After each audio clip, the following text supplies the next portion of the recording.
Bueno,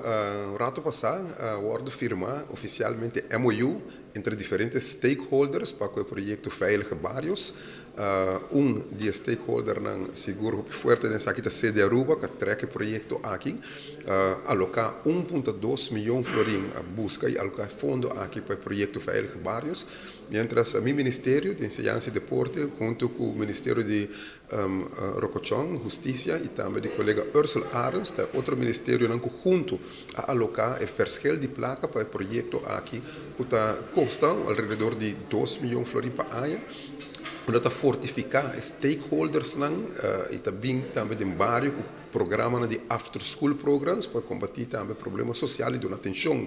na nossa mochila e guia e também através do centro de bairro da percurar também para parte infraestrutural do bairro pois projeto muito bonito onde 10 centros de bairro desde San Nicolás até na norte lá que nós vamos gente Aruba participar do projeto aqui a firma a noite e documento MOU preparar para ser de Aruba, junto com o ministro também envolvi e assim dá conteúdo também projeto bonito, projeto seguro, que dá atenção também a problema social, onde nós muitos por acudir ao centro de bairro e também tem guia especial, entre outros, mas visa também after school program. Palavra de bem na tour